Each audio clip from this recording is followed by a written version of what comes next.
இப்போ எல்லாம் வந்து இப்போ உங்களுக்கு தெரியும், இத்தனை பேர் நம்ம வந்து கேட்காததே கிடையாது. எல்லாம் நல்லது செய்யணும், நல்லது பண்ணணும், எது கெட்டது எது நல்லது எல்லாமே நமக்கு தெரியும். பட் என்ன மெடிடேஷன் பண்ணால் கூட ஜஸ்ட் மெடிடேஷன்லேயே வந்துட்டு நீங்கள் உட்காந்து நீங்கள் ஓம் சொல்கிறதா எவ்வளோ திங்ஸ் சொல்கிறது, அது எத்தனை பேர் என்ன மெடிடேஷன் சொல்லி அதுவும் கேட்குறாங்க. சரி, எல்லாத்துக்கும் ஒரு டெக்னிக் இருக்குது. இந்த டெக்னிக் வந்துட்டு இந்த இமயமலையில் போகிறதுனால இதை பற்றி எல்லாம் வச்சுட்டு நான் வந்து சொல்லிட்டு இருக்கேன்.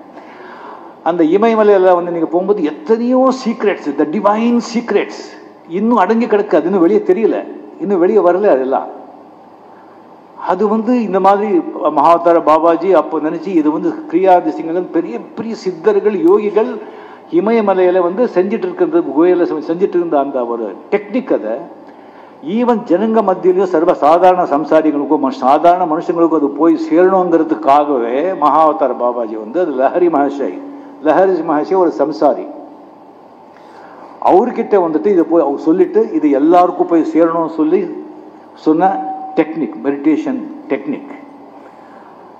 அது எப்படின்னு சொன்னால் இப்போ வந்து ஜஸ்ட் இப்போ ஒரு கேமரா ஆகட்டும், கேமரா இல்லை ஒரு டிவி ஆகட்டும், இல்லை டெலிஃபோன் ஆகட்டும், ஒரு செல்ஃபோனுக்கு ஆகட்டும், எத்தனை மெக்கானிசம் இருக்குது, எத்தனை மெக்கானிசம், அதுக்கு எத்தனை பேட்ரி, கரண்ட்டு, வயிறு, ஜஸ்ட் ஒரு செல்ஃபோனுக்கு அவ்வளோ மெக்கானிசம் இருக்கும்போது இந்த உடம்பு எப்பேற்பட்ட ஒரு மெக்கானிசமுங்க, எப்பேற்பட்ட ஒரு மெக்கானிசம்.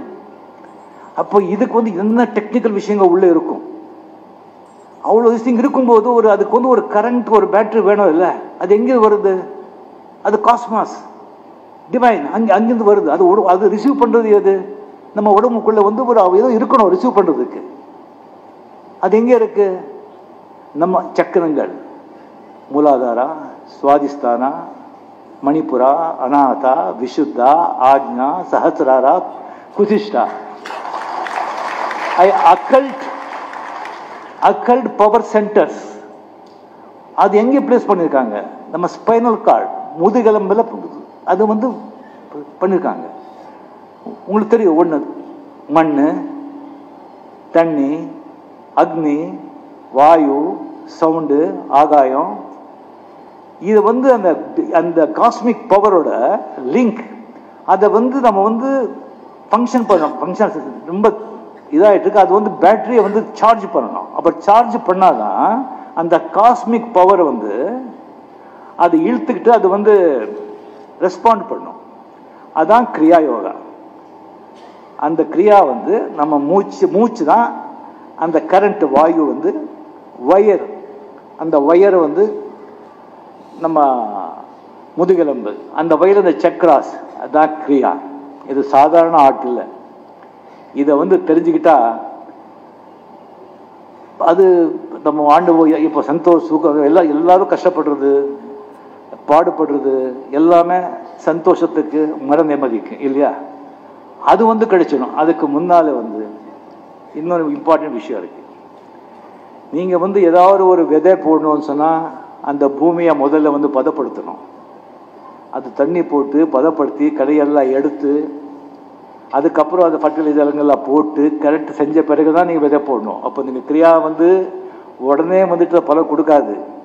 அதுக்குள்ளே வந்து இப்போ ஒரு விருந்தாளியை வந்து ஒரு வீட்டுக்கு நீங்கள் கூப்பிட்டால நீங்கள் வீடு என்ன பண்ணுவீங்க? அப்படியே வச்சுருப்பீங்க. அது எவ்வளோ க்ளீன் பண்ணி பார்த்து எல்லாத்தையும் எடுத்து டஸ்ட் எல்லாம் எடுத்து கரெக்டாக வந்து செட் பண்ணி ஒரு விருந்தாளி வர்றதுக்கே.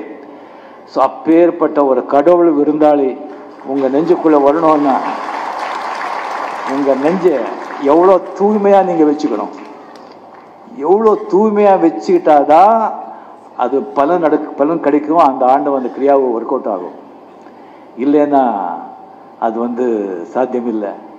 அது எப்படின்னு சொன்னால் எல்லாருக்குமே ஒரு வாட்டி திருதராஷ்டிரர் வந்து கிருஷ்ணனுக்கு சொல்கிறாரு, கிருஷ்ணா நீ வந்து அர்ஜுனனுக்கே எல்லா உபதேசம் பண்ணிட்டு இருக்க, நீ துரியோதனனுக்கும் வந்து என்னுடைய பையன் அவன் தான் வேற எடுத்தப்ப அவனுக்கும் நீ உபதேசம் பண்ணு அப்படின்னு சொல்லும்போது கிருஷ்ணா சரின்னு சொல்லிட்டு துரியோதனன் கிட்டே வந்து உபதேசத்தில் போவார்.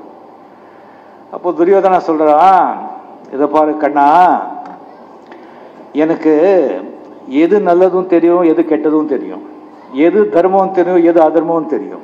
எது செஞ்சா புண்ணியம் தெரியும், எது செஞ்சா கர்மம் தெரியும். ஆனா செய்ய முடியல.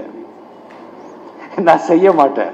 அங்க அர்ஜுனன் சொல்லி ஒருத்தர் இருக்கான், அவன் நல்லதும் தெரியாது கெட்டதும் தெரியாது, எது செய்யணும்னு தெரியாது எது செய்யணும்னு தெரியாது, அவங்கிட்ட போய் நீ சொல்லு அப்படின்னு துரியோதனா. அர்ஜுனன் வந்து நிஜமா அவன் வந்து எல்லாமே சரண்டர் ஆயிட்டான். அவன் ஆத்மாவும் சுத்தியா இருந்தது. அதனால்தான் கிருஷ்ணா அந்த சொன்னது எல்லாமே அவருக்கு வந்து பகவத்கீதை அவர்கிட்ட சொன்னாங்க. ஸோ ஒரு விதத்துல நாம எல்லாரும் துரியோதனர்கள் தான்.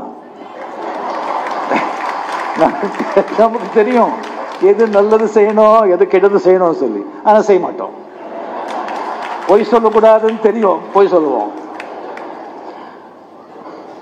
அவன் மோசம் பண்ணக்கூடாதுன்னு தெரியும், மோசம் பண்ணுவோம். ஆசைப்படக்கூடாதுன்னு சொல்றோம், ஆசைப்படுவோம்.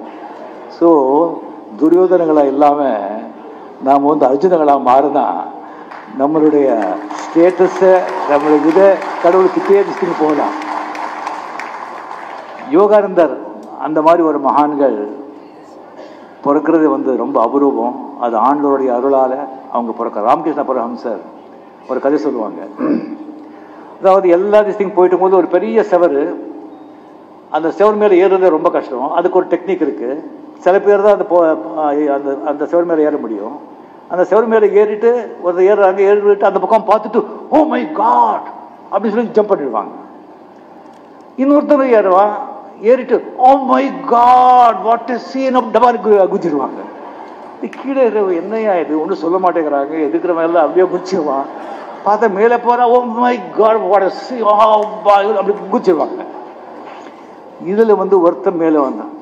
அது மேலே வந்துட்டு இது என்னென்ன இருக்கு, இப்படி இருக்கு, அங்க இது தெரியாது, அங்க குளம் இருக்கு, அங்க அரண்மனை இருக்கு அப்படின்னு சொல்லுவாங்க. அது ஒரு செயின்ட். எத்தனையோ செயின்ஸுங்க.